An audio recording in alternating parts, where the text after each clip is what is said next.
얼굴 보니까 오늘 저녁을 다 잘 드신 것 같아요. 저도 너무 오늘 저녁 잘 먹었고요. 참 감사한 하루였습니다. 오늘 말씀의 제목은 따라합니다. 깨달아 밝히하는 기쁨.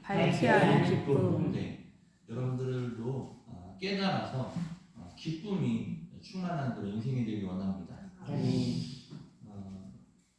우리가 이제 허기라고 그러는데 배고픔이라고 그러죠. 근데 그 허기가 축복입니다. 우리가 이제 아플 때가 있죠. 아플 때가 있는데 특히 이제 어르신들을 이렇게 보게 되면 진수성찬을 이렇게 차려놔도 이제 배고프지 않다고 이렇게 하시면서 이제 식사를 안 하시는 거죠. 근데 저에게 깨달음이 왔습니다. 배고픔을 느낀다는 것이 얼마나 축복인가. 허기진 상태가 얼마나 축복인가. 비어진 상태, 허기진 상태를 느낀다는 것이 건강한 것이구나 라고 깨닫게 되었는데 마태복음의 알맹이라고 할 수 있는 5장에서 7장의 산상수훈에 8가지 팔복이 있습니다. 그 중에 팔복 중에 첫째 복과 네 번째 복이 바로 이 비어진 상태인 허기와 배고픔에 관한 복입니다. 그래서 심령이 가난한 자는 복이 있나니 천국이 그들의 것이고 1절에서 얘기하고 있죠. 그리고 4절에 보면 의에 줄이고 목마른 자는 복이 있나니 이런 말씀이 있잖아요. 허기와 배고픔인데 육신은 많이 채워진 것이 복일지 모르지만 우리의 내면은 비워진 상태, 허기진 상태가 복이라는 거죠. 심령이 가난한 것, 의에 줄이고 목마른 것. 그 허기를 의로움으로 채우려 하는 사람은 행복하여라고 주님께서 말씀하고 계신다는 거죠.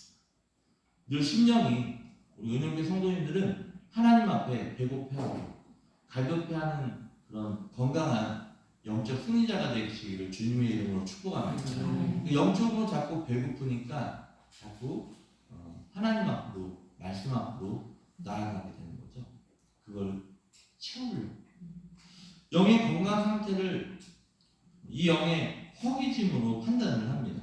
그래서 아침에 일어나서 첫 시간 우리 새벽제들은 달려나오는 또 새벽에 깨자마자 하나님 앞에 나아가고자 하는 그 마음, 이것은 복인 거죠. 그리고 그런 마음이 들지 않는다면 어딘가 모르게 영적으로 병이 있는 것입니다. 진리의 말씀을 읽고 묵상하면서도 그 안에서 감동을 느끼지 못한다는 것은 다른 무엇으로 내 영이 제체되어 채워져 있다는 것이 볼 수 있거든요. 영의 주의 말씀으로 또 주님의 은혜로 또 주의 사랑으로 채워져야 되는데 그것이 않지 있고 다른 것이 채워져 있으니까 그러면은 불량식품으로 배를 채워놓고 밥이 안 먹힌다고 하는 거라고 같은 격이라고 할 수 있어요. 여러분들에게는 주의 말씀으로 꽉 채워지길 원합니다. 또 주의 사랑으로 꽉 채워지길 원해요. 2002년도에 무슨 일이 있었죠? 2002년도에 큰 사건이 있었는데 2002년 벌써 20년이 넘었네요. 네. 대한민국 기억나시죠? 그때 우리 축구 대표팀이 월드컵 4강을 이끌었죠. 그래서 그때 감독이 누구였습니까? 그때 감독이 히딩크 감독이었죠. 근데 히딩크 감독이 굉장히 유명한 말을 했습니다. 영어지만 짧으니까 절 따라할게요. I am still hungry. 네. 무슨 거죠? 나는 여전히 갈급하다. 배가 고프다. 네, 이런 얘기예요. I am still hungry. 저도 지금 같은 말 하고 싶어요. 여러분들도 영적으로 이렇게 배가 고프기를 축복합니다. 아무리 많은 승리를 취했더라도 여전히 나는 승리를 향한 갈망이 있다는 뜻으로 두고 회자되는 말입니다. 여러분의 내면은 어떻습니까? 허기가 느껴집니까? 목마름이 있습니까? 여전히 배가 고프십니까? 여러분들은 영적으로 허기를 느끼시는 은혜가 있길 바랍니다. 이 오늘 본문에 보면 포로 귀한 자들의 허기를 느껴요.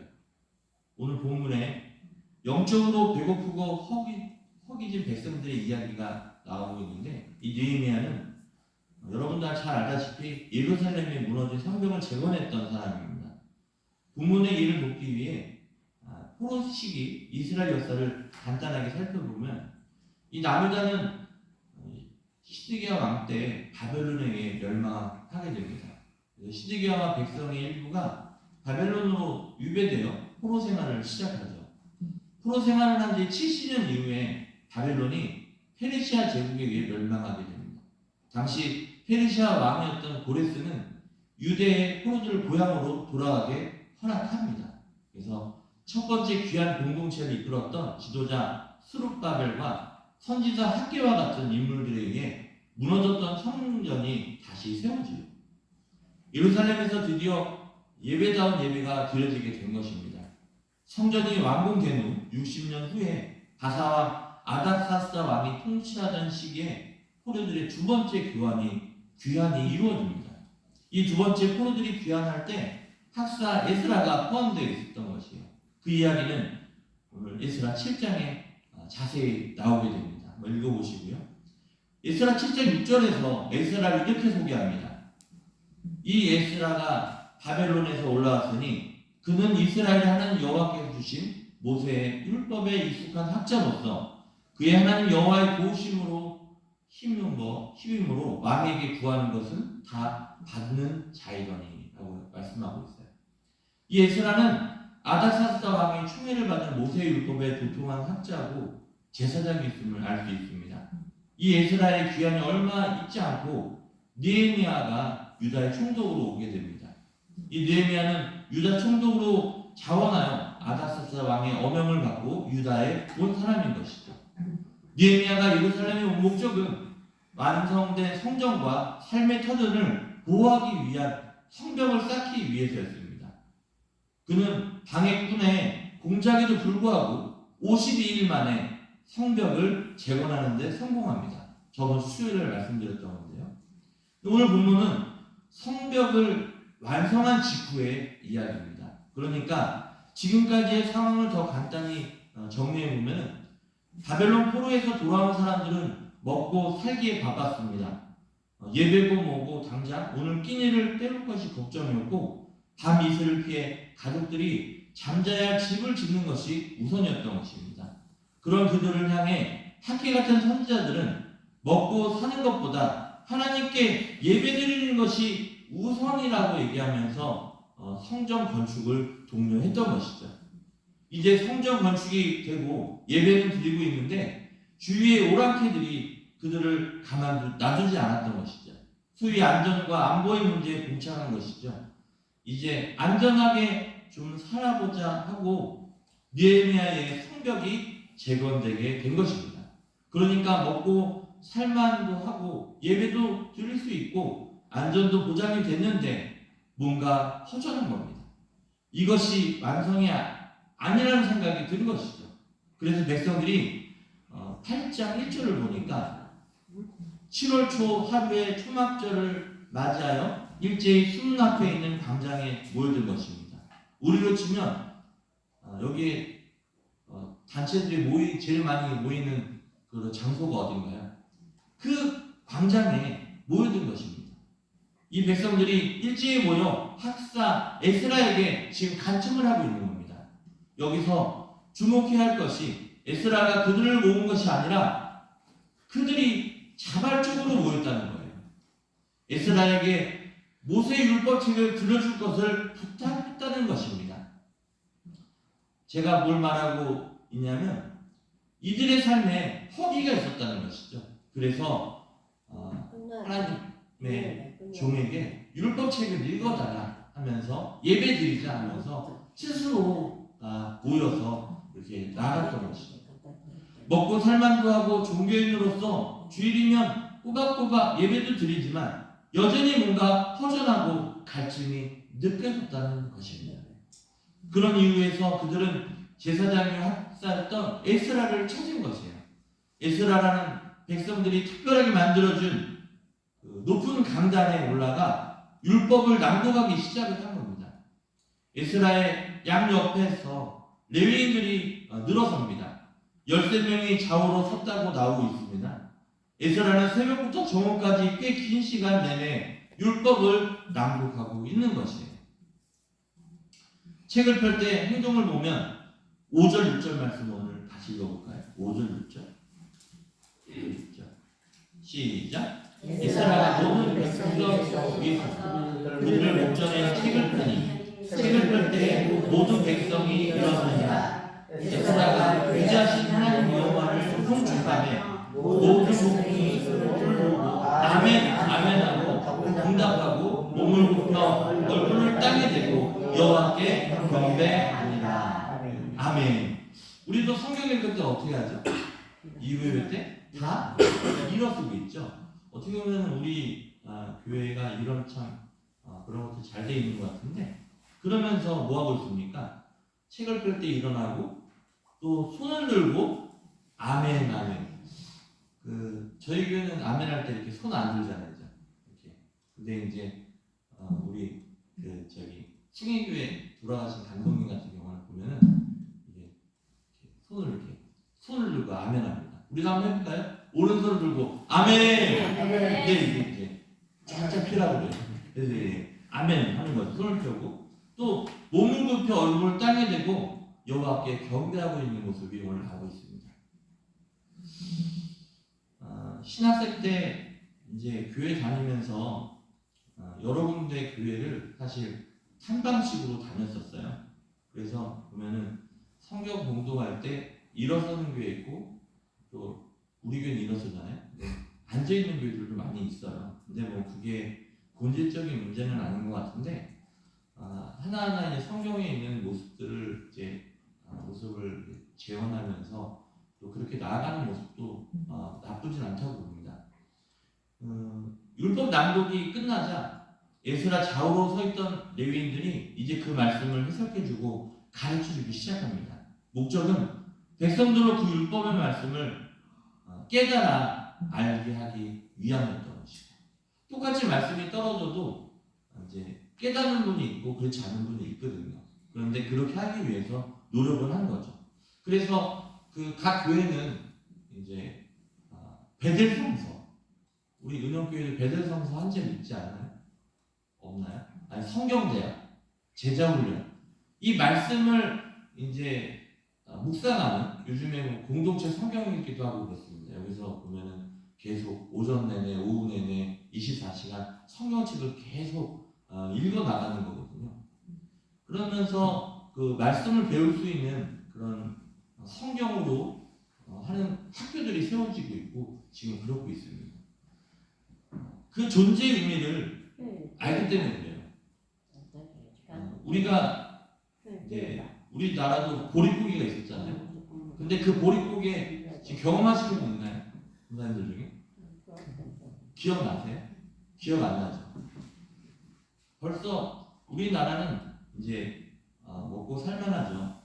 국가적으로 안보가 불안하다 하지만 어느 정도 울타리가 되어주는 안정된 국회가 있고요. 또한 맘 놓고 자유롭게 이렇게 교회를 다닐 수 있는, 예배를 드릴 수 있는 이런 교회가 있죠.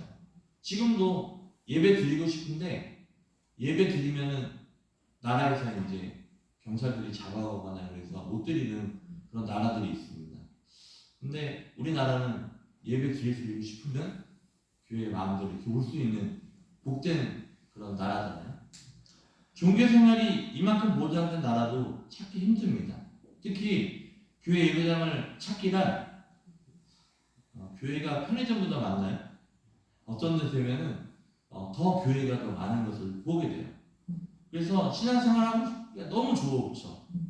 그러나 우리 서로 드러낸 표현은 안 했지만 여전히 이 내면은 뭔가 허전하고 나의 신앙생활은 뭔가 완성되지 않는 그런 느낌을 갖고 있습니다. 주일 예배 한 번만으로는 그러니까 수동적인 예배 생활의 참석으로는 나의 신앙의 갈증을 해결할 수 없다는 것이죠. 오늘은 우리 수요일에도 나왔잖아요. 그리고 새벽에도 나오고 있잖아요. 자꾸 하나님을 만나고 싶어서 또 그런 영적인 부분을 해결하고 싶어서 하나님의 역사를 경험하고 싶어서 매일마다 무릎 꿇고 기도하고 또 수요일도 나오고 하면서 이렇게 노력을 하고 있는 것이죠. 우리 스스로 말씀을 찾아 나서야 하고 우리 스스로 말씀의 두루마리를 들고 그것을 해석해주고 깨닫게 해줄 라비들을 찾아가는 것이죠. 지금도 그런 일들이 일어나고 있습니다. 포로기안 공동체는 그 사명을 에스라와 레인들에게 감당하게 합니다. 우리를 좀 깨닫게 해달라는 거예요. 말씀을 좀 해석해 달라는 거예요. 하나님이 내 인생 가운데 어떻게 역사하시는지 알게 달라는 거예요. 그들이 에스라에게 상징적으로 만들어준 것이 4절에 보면 특별히 지은 나무 건단이죠. 거기에서 하나님의 율법책을 낭보하면서 이제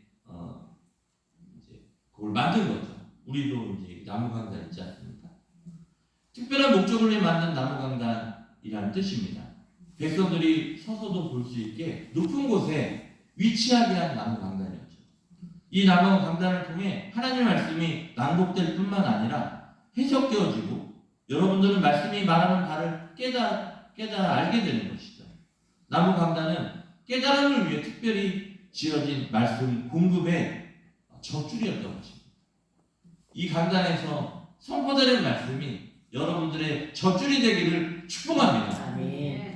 오늘 본문 8장, 느헤미야 8장 7절, 9절 모습과 흡사한 모습을 볼 수 있는데 역대하 17장 7절에서 8절을 보면 지금 찾지는 마시고 여호사밧 왕이 제사장과 레위인들에게 성금을 순회하며 여호와 율법을 가르치게 하는 것을 볼 수 있습니다.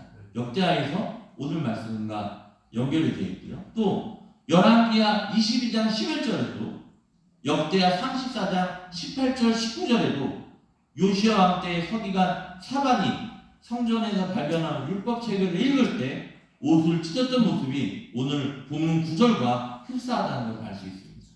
그래서 이러한 그 모습들이 계속적으로 나타나고 있는 것입니다. 저를 따라합니다. 깨달음에 복 있길 원합니다. 오늘도 이렇게 기도하면서 생활하면서 깨닫게 한 일들이 있었습니다. 하나님의 은혜로 그것이 깨닫게 되죠.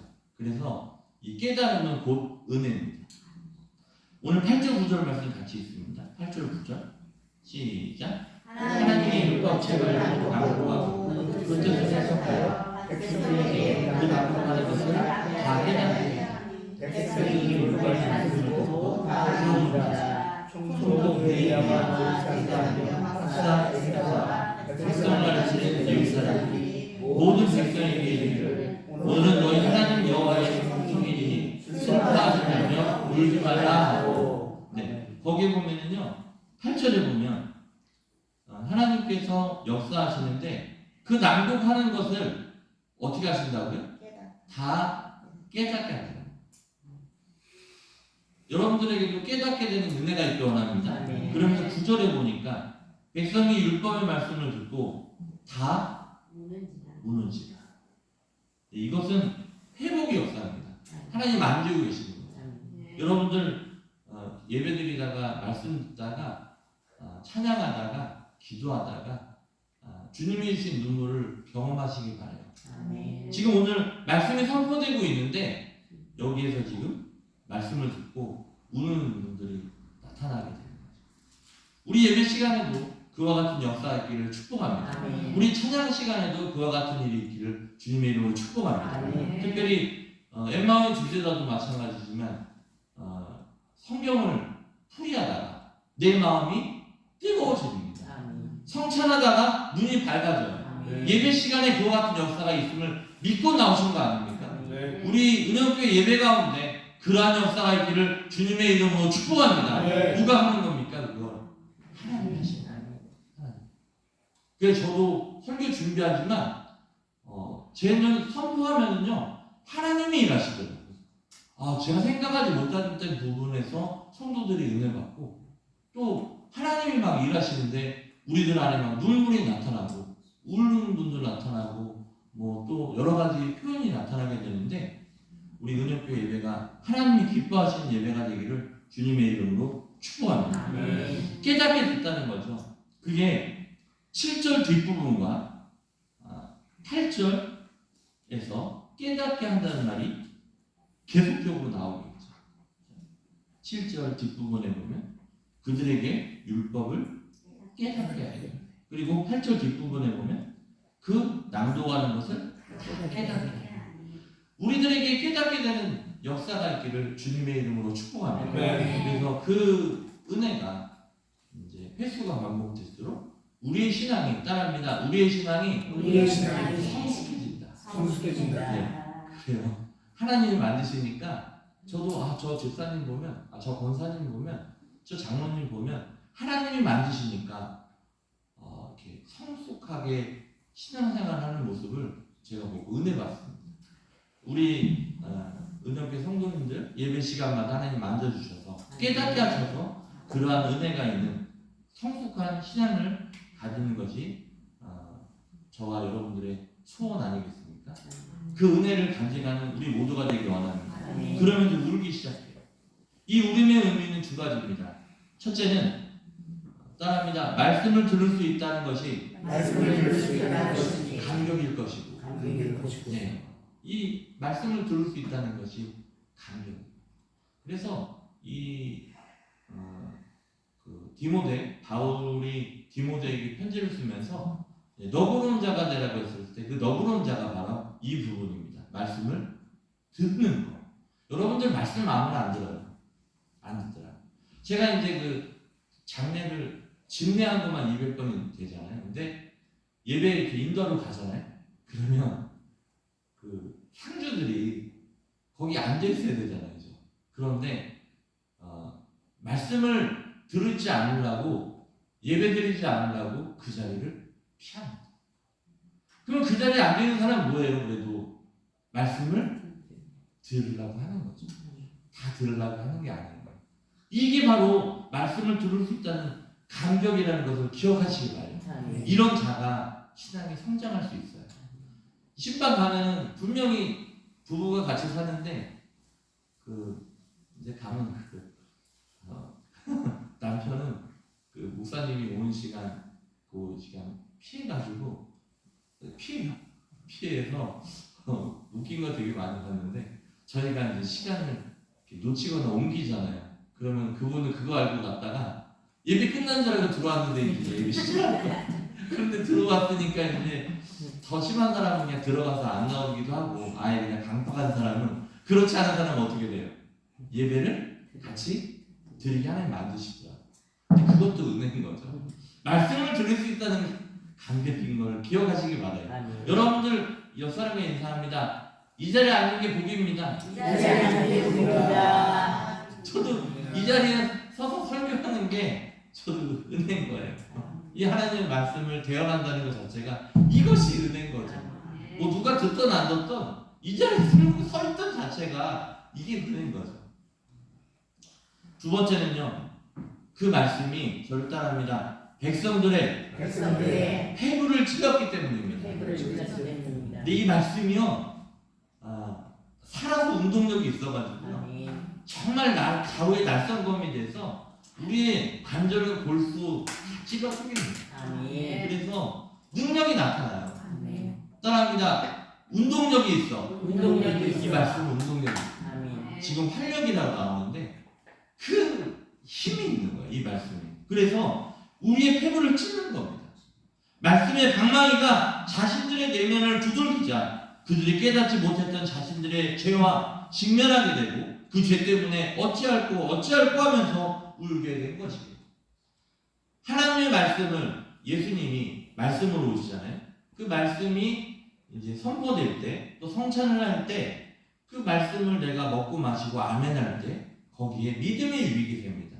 어떤 것이 일어나냐? 첫 번째, 죄사함 역사가 일어나요. 죄 용서가 일어나요.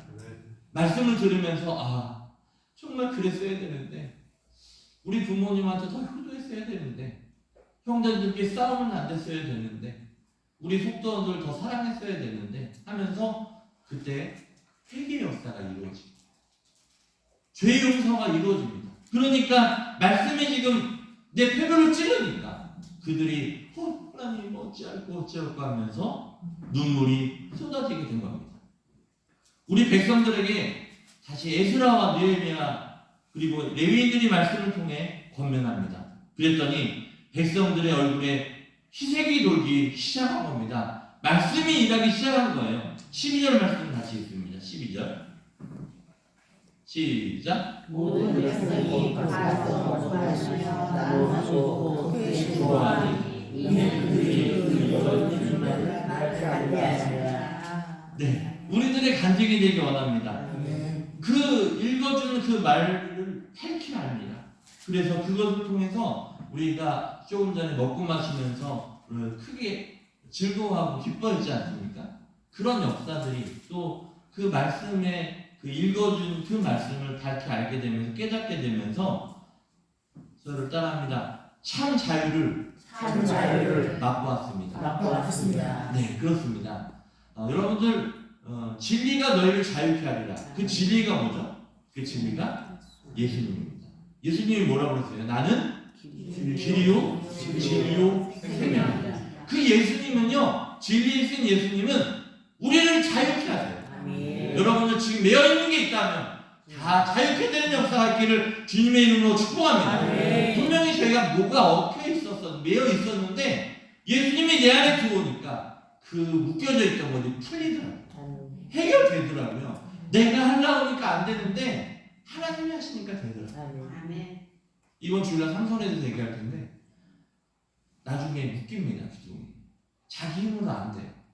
그런데 누가 힘주니까? 하나님, 지금 제가 하나님 말씀대로 나신 힘으로 살았어야 되는데 아버지, 제가 그때 유혹에 넘어가서 이렇게 됐지만 아버지, 마지막으로 저에게 힘을 주시옵소서. 하나님의 살아계심을 보게 하여 주옵소서. 이 묶였던 게 하나님이 힘을 주니까 이게 그 전보다 더 큰 힘이 생겨서 결국 그에게 하나님의 살아계심이 보여지게 돼요. 그 말씀은 그와 같은 참 자유를 느끼게 한다는 거죠. 그러니까 꿀송이보다 달아요. 여러분들 옆에 인사하겠습니다. 말씀이 꿀송이보다 답니다. 말씀이 꿀송이보다 답니다.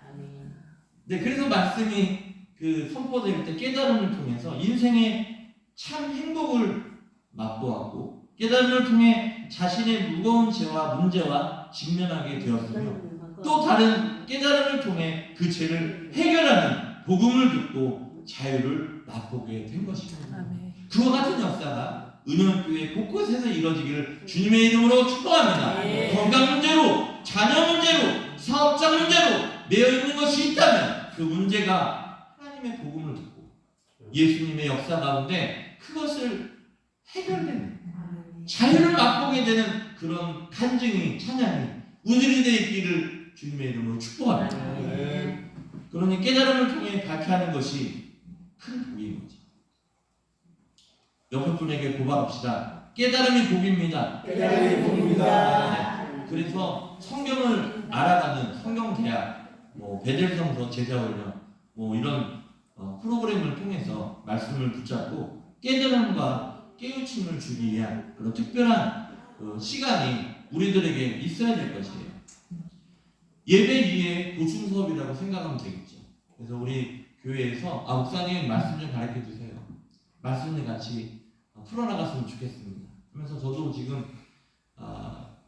여호수아, 또 신명기, 또 요한서신, 또 창세기 이런 부분들은 지금 몇 달 동안 이렇게 강의하고 이렇게 할 수 있는 그것들이 있거든요. 근데 큰 애가 얼마나 클지 몰라요.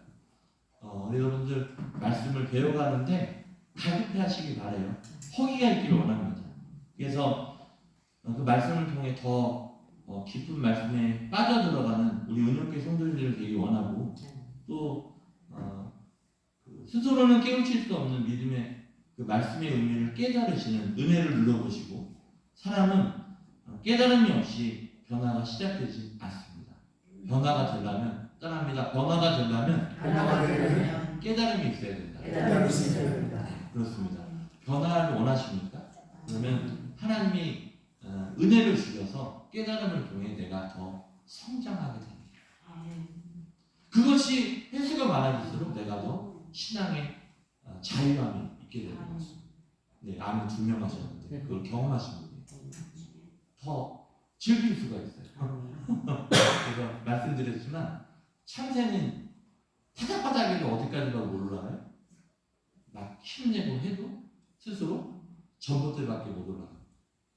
근데 독수리는요, 그냥 날개만 펴도 창공에서 그냥 날아갈 수 있죠. 기류를 타고. 그게 뭡니까? 따라합니다. 성령이다. 성령에 의지하여 하나님 앞에 그냥 맡기면 하나님께서 은혜가 돼요. 하나님이 생명길을 보여주시고 방향을 보여주시고 여러분들이 바닥바닥에서 전봇대만 올라가실 겁니까? 아니면 하나님께 모든 걸 맡기고 성령에 의지하여 신앙생활을 정말 기쁘고 감사하게 하고 싶으십니다.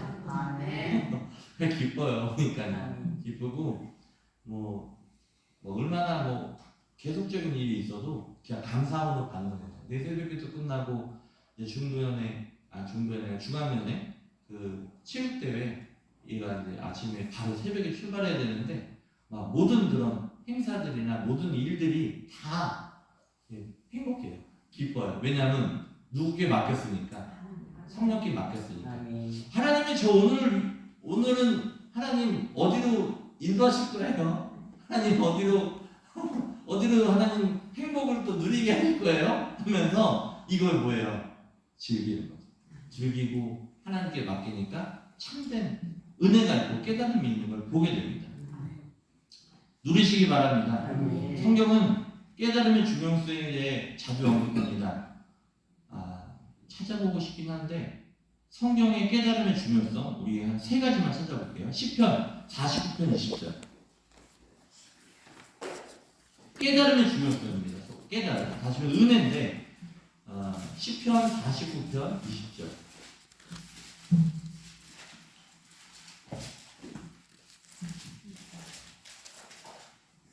깨달음의 중요성입니다.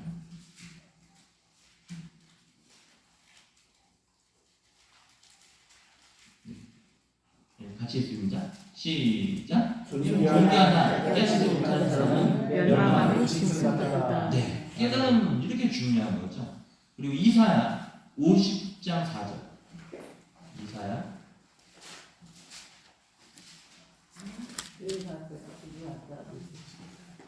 이사야 50장 4절. 1030페이지. 깨달음의 중요성. 시작. 주 여호와께서 사자들의 혀를 내게 주사 나로 공허자를 말로 덕하게 도와줄 줄 알게 하시고 아침으로 깨우치시되 날개를 깨우치사 사자들같이 아름답게 하시다. 지금 아침마다 깨우치시니 하나님 앞에 새벽에 나오는 건 참 중요합니다. 그래서 나의 일을 깨닫게 하신다는 거죠. 또 마태복음 13장 23절. 마태복음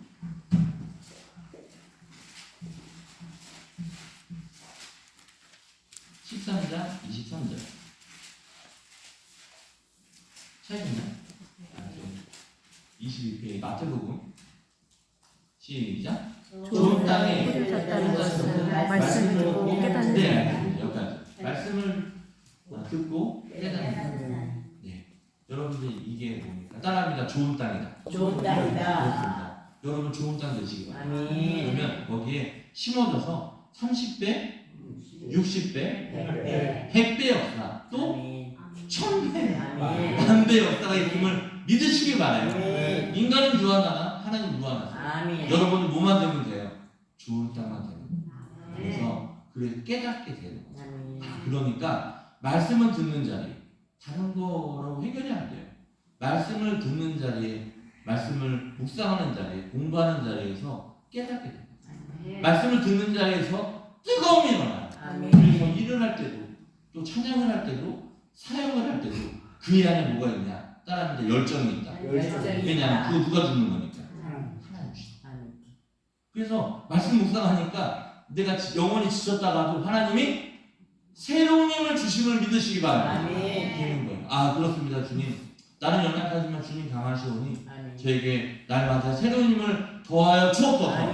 독수리가 날개쳐 올라간 같이 여호와를 앙망하며 나아가겠사오니 응답될 때까지 하나님 인내하겠사오니 주님의 도우심을 구하겠사오니 주님 역사하여 주옵소서. 운영교회 예배 가운데 역사하여 주옵소서. 수요예배 새벽기도 또 주일 예배 가운데 역사하여 주옵소서. 그런 역사가 나는 안 되지만 자꾸 마귀가 들어와요. 생각을 들어요. 그렇지만 하나님 앞에 전신갑주를 입고 좋은 땅이 되면 그것을 말씀을 깨닫게 돼요. 그 좋은 땅이 돼요. 30배, 60배, 100배, 1000배, 만배 열매가 우리 은혜교 성도님들 가운데 있기를 주님의 이름으로 축복합니다. 깨달음을 통해 우리는 하나님의 뜻을 알게 됩니다. 하나님의 뜻을 알려면 따라합니다. 성경을 통해서 알 수 있다. 예를 들면 고통스러운 것은 고난 자체가 아니라 고난의 의미를 깨닫지 못하는 겁니다. 다시요. 고난이 고통스러운 것은 고난 자체가 아니라 고난의 의미를 깨닫지 못한다. 말이 좀 어렵나요? 다시 한번요. 고난이 고통스러운 것은 고난 자체가 아니라 고난의 의미를 깨닫지 못한다. 무슨 말이냐면 그 고난은 하나님이 주신 고난이라면 그것이 나에게 유익이 됩니다. 그러니까 고난을 왜 고난당하는지를 모르고 그러니까 결국은 그 순간에 따라합니다. 하나님이 함께 하시면 고난이 유익이 됩니다. 그러니까 고난의 의미를 모르는 거예요. 고난 자체가 고통스러운 게 아니라 그 의미를 모르기 때문에 우리 기독교인들은 우리 성도들은 그걸 아셔야 돼요. 고난이 나에게 축복을 주기 위한 그런 한 가지 하나님이 주신 시험일 수도 있다. 그걸 통과하니까 더 큰 믿음으로 세상을 이길 수 있겠다. 하나님이 이기게 하시면 성장시켜 주시더라고요. 힘들지 않고서 신앙이 성장한다? 못 봤습니다. 어떻게 보면 제가 중학교, 고등학교 때부터 집이 부도나면서 불당에도 살고 제가 어쨌든 대학교 다니면서도 일하면서 직업도 한 20여 가지 직업을 제가 하면서 그때 당시에는 고통이었지만 저는 그 순간에 뭐를 본 거예요? 고난의 의미를 본 거죠. 하나님이 왜 이런 고난을 주실까? 다른 애들은 편하게 다 학교 다니고 하루 종일 도서관에서 공부하고 부모님 용돈 주는 거 다니는데 왜 나는 내가 벌어서 내가 힘들게 하면서 잠잘 시간도 없어가면서 새벽에 신문 돌리고 또 영업사원도 하고 구청에서 일하고 밤에 공부해야 되고 왜 나는 이렇게 해야 될까 하면서 또 그러면서 교회에서 청년회장도 하고 찬양 리더도 하고 성가대도 하고 교사도 하고 왜 나는 이렇게 힘들게 살아가야 될까? 왜 하나님 주셨습니까? 하면서 그 고통 자체를 본 게 아니라 왜 이런 고난을 주실까? 의미를 본 거예요. 그랬더니 통과하니까 여러분들 따라합니다. 자유함을 얻었습니다. 승리했습니다. 그건 진짜 졌어 봐요. 여기 못 썼지. 한순간도 제가 만약에 그 상황을 불순종했다면 제가 순종하고 나갔더니 저 목사님이 뭐 하라고 하면 전도사님이 뭐라고 하라고 그러면 선생님이 뭐 하라고 하면 그대로 순종했어요. 저도 고집이 있어요. 그런데 순종한 거예요. 왜? 하나님이 허락하신 거라 생각했던 거죠. 깨달음의 중요성을 깨닫는 분들은 이런 기도를 할 것입니다. 하나님, 날마다 한 가지 이상씩 깨달을 수 있는 은혜가 저에게 있게 해주시기를 간절히 원합니다. 저를 따라하겠습니다. 하나님, 하루에 한 가지씩, 한 가지 이상씩 깨달을 수 있는 은혜가 저에게 있게 하여 주옵소서. 그렇습니다. 하나님 그렇습니다. 지금도 부족합니다. 하지만 주님께서 하나님께서 저와 함께 해주셔서 하루에 한 가지 이상씩만 깨달을 수 있도록 은혜를 주시옵소서. 알았더니 이 세상에 얼마나 큰 학문인지 몰라요. 저도 이제 예비학 설교학 박사를 받았지만 교수님도 있지만 전공 과목들이 많거든요. 그런데 그 전공하는 교수님 자체도 어떤 걸 물어보면 그거에 대해서 몰라요. 그 부분도 분야가 너무 많아요. 이 전공 분야도. 이 세상에 있는 모든 학문 내가 그렇게 해도 알 수 있는 게 한계가 있어. 나는 다 부족한 거야. 하지만 하나님께서 날마다 깨달을 수 있는 은혜를 주신다면 하나님 그것으로 인하여 저는 기쁘고 감사합니다. 기쁘고 감사합니다. 주님을 찬양합니다. 그 간증이 여러분들에게 있기를 주님의 이름으로 축복합니다. 그래서 날마다 기도해요. 날마다 깨달음을 있는 은혜가 있으면 좋겠습니다. 우리 은영교회 이곳저곳에서 저를 따라합니다. 따라하는데 아니 안 하시는 분도 있네. 두 분 안 하시는데 고경생 있어요? 뭐 주어지까지 가려가지고 안 보여요. 하는지 안 하는지 모르겠어. 하시는 거. 이게 뭐예요? 깨달음. 그렇구나. 깨달은 거죠. 그 소리가 곳곳에서 들렸으면 좋겠습니다. 저분 데려가야 돼. 저분 구원시켜야 돼. 저거 해야 돼. 주님 이런 기뻐하시는구나. 하면서 깨달아가는 거죠. 저도 지금도 공부합니다. 계속 공부해요. 지금도 기독교 실천영성 연구원 상임 연구원입니다. 그런데 이번에 또 하나님이 감리교 정책연구원 또 연구 박사 5명 있는 저를 또 하나님이 일하시게 만들었는데 하나님 저를 어떻게 이렇게 귀한 자리에 쓰시게 됩니까? 우리 지방에 있는 목사님 박사는 아니니까 연구원은 아니죠. 연구이사죠. 저는 박사도 거기에서 연구원으로 들어가게 된 거죠. 좀 부족하죠. 그런데 하면서 하나하나 깨닫고 나가는 거예요. 제 논문 그거 있지만 그거 이게 얼마나 많이 있었는지 몰라요. 누가 주시는 겁니까? 그래서 날마다 하나님 깨닫게 해주십시오. 깨닫게 해주십시오. 전공 분야에서 우리 이도호 집사님 갖고 있는 기술도 그 기술의 경지가 어딘지 모르겠지만 점점 더 깨달으셔서 하나님 앞에 더 쓰임받는 그런 우리 모두가 되길 원합니다. 아멘. 깨달을 때 나는 내는 감탄사 아니겠습니까? 이 말씀이 이런 뜻이었어요. 성경대학을 통해서 또 말씀을 연구하면서 제자훈련하면서 하면서 제자훈련하는데 지금 이번에 숭의교회에서 오신 분들도 이제 그런 얘기를 하는 거죠. 하면서 그러니까 이제 그 말씀을 저도 이제 이렇게 가르치면서 같이 은혜가 나니까 거기 안에 놀라운 그런 영적 사제간의 그런 놀라운 힘이 묶어지더라고요. 저와 여러분들이 말씀을 가르치고 배우는 자리에서 영적으로 하나님 앞에 하는 시간들이 더 많아졌으면 좋겠습니다. 그렇게 들으면서 그거였어. 졸고 계시고 그러면은 제가 마음이 되게 불편해요. 물론 조는 것도 하나님이 주신 건데 이거 저거 돼서 막 나오면 제가 말씀이 이게 찾아주는 거 그냥 나오는 거 아니거든요. 그러면 해주면 본인이 이렇게 하면서 막 기뻐하는 모습이 막 보여야 되는데 그러면 저도 있잖아요. 하면서 사실은 좀 힘들어요. 그런 거 있으면. 근데 지금은 눈빛이 다 뚜렷뚜렷하죠. 아까 두세 사람 주무셨는데 지금은 주무신 분은 피곤하니까 이해도 다 돼요. 근데 제가 기분 나쁘다는 건 아니고 그런 모습 보면 저도 더 힘이 나죠. 아프리카 선교사로 유명한 슈바이처 선교사 아시죠? 슈바이처. 아프리카 흑인 원주민 한 명을 자신의 고국 독일에 데려왔다고 합니다. 그들이 독일에 갔을 때는 한 겨울이었다고 해요. 근데 이제 아침에 일어나서 바깥에 나갔던 흑인이 깜짝 놀라 소리를 지르며 집 안으로 들어오답니다. 자신의 입에서 불이 나온다고 놀라서 소리를 지른 거예요. 겨울 때 여러분들 포함하면 어떻게 돼요? 불 나가죠. 불은 안 나가고 가끔 불 나올 때도 있었던 것 같아요. 여러분 불 나오나요? 공룡은 아니니까 그죠? 군대 있을 때 불도 나왔던 것 같은데 제가 비룡부대였거든요.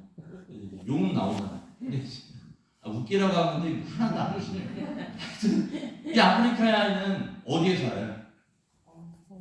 여름만 있잖아요. 그러니까 몰랐던 거예요. 근데 이제 겨울에 독일에 갔다가 이제 밖에 나가서 불렀는데 입에서 뭐가 나온 거예요. 네, 김이 나오니까 그거 보고서 놀라서 이제 들어온 겁니다. 연기로 알고 불이 난 걸로 잘못 알았던 거죠. 겨울이 없던 곳에서 살아서 겨울이란 계절이 없어서 입에서 연기 나오는 것을 한 번도 경험해 본 사람이 아니었던 것이죠. 그 원주민은 그제서야 추우면 입에서 입김이 나온다는 것을 깨달았던 겁니다. 깨달은 거죠. 그것도요. 몰랐던 걸 깨달은 거잖아요. 내가 알지 못했던 것을 깨닫는 순간 놀라운 자유를 맛보게 되는 것입니다. 여러분도 아직도 주님이 준비하시는 그런 여호와의 복이 있어요. 그 은혜가 있다는 거죠. 깨닫게 하는 게 있다는 거죠. 그것을 순종하며 나갈 때 여러분 다 경험하시기 바랍니다. 여호수아가 순종하며 나갔을 때 여리고성이 무너진 거예요. 모세가 믿고 지팡이를 내리쳤을 때 홍해 바다가 갈라진 거예요. 믿고 하나님 여기서 말씀하시면 내 한이 낫겠나이다. 그 말을 통해서 그 같은 기적이 나타난 겁니다. 여러분들 인생에도 그와 같은 역사가 있기를 주님의 이름으로 축복합니다. 그래서 전 내년 표현을 지었습니다. 말씀의 은혜로 따라합니다. 말씀의 은혜로 행복하고 기쁜 교회. 네, 그 말씀이 예수님이 설교나 성찬과 세례를 통해서 선포되어질 때 우리가 그것을 믿음으로 반응하면 우리에게 행복하고 기쁜 그런 교회가 되고 삶이 있다는 것을 여러분들 기억하시고 말씀을 향한 갈급함 하나는 놓치지 마시기 바랍니다. 그래서 일어나면 말씀으로 달려가시고 모든 일을 할 때 이 말씀이 동기가 되었으면 좋겠습니다. 그래서 저를 따라합니다. 기도보다 말씀보다 앞서지 말자. 찬송하고 마치겠습니다.